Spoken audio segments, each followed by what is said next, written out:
Hi guys, how you doing? And welcome back to yet another video by yours truly, Templars Crusade 01. And here I am today looking at my latest World Eater creation, which is my Contemptor for my army. Now I've got to say, really loved this. Obviously I've been doing all close combat stuff so far, and that's what we've seen. But what I wanted to do was, I wanted to do something that was a bit of a shooty to support my two other Contemptors in the battle as they rush forward to rip things to pieces. And here he is. And I've got to say, I really like this. Now, I'm dedicating this to my good friend Trevor, who's an Ultramarine player. I shouldn't laugh. But he obviously collects Ultramarines. And I thought, and he's doing a Heresy army, Ultramarine Heresy army. And I thought, what better way to celebrate the fact that he's doing that by sticking the dead Ultramarine on the top. Now, you know that I've read Betrayal. I love that book. It's one of my favourites. And the nice thing about this is it's a little homage to the Betrayal book and to my friend Trevor. He's gonna hate me. I'm gonna get all sorts of nasty remarks, but let's take a good look at this.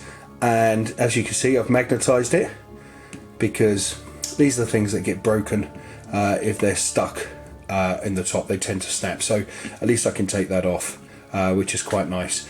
So I'll bring this forward where we can have a proper look. And I've got to say, I thoroughly enjoyed this. Now let's look at the dead guy on the top first.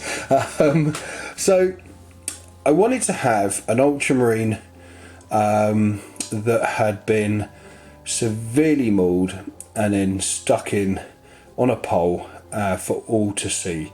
And it just made sense to have an Ultramarine after reading Betrayal. And also on Angron's base, there's lots of dead Ultramarines on the base. And I think this has come out quite nicely. It's got a really lovely look. Now it's wrapped in barbed wire. The barbed wire's from Forge World. Now I've had that sitting in my box for a long time, and I finally got to use it. And if I bring this closer, there we go. You can actually see it a bit better. So it's blood stained. He's heavily damaged, and he's come out quite nicely.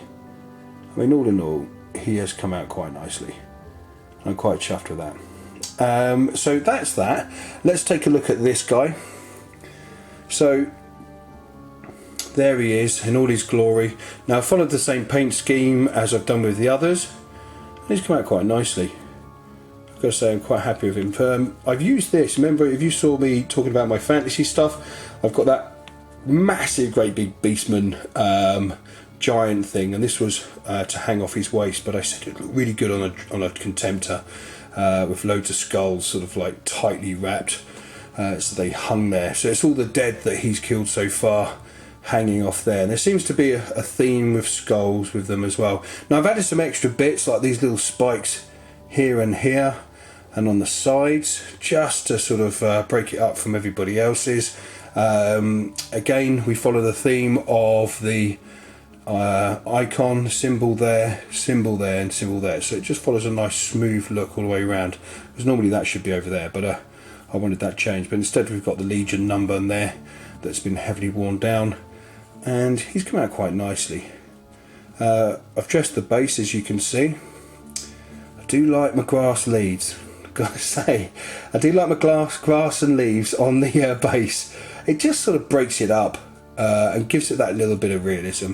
To remember, my theme for everything I do is a base should tell a story just as much as the piece itself. And you know, we're going to follow this theme throughout. Now I've not covered this in blood because I don't see it as a close-up thingy bob. It's more of a shooty range, and as we progress we'll see more stuff that's beaten in Blood for the Blood God, because I love that. As much as everybody complains about it, I think it's fantastic. So there we go. So we'll have a closer look at this in another video, or at the end of this video, and I will see you guys very soon. You be safe, you take care, and be good.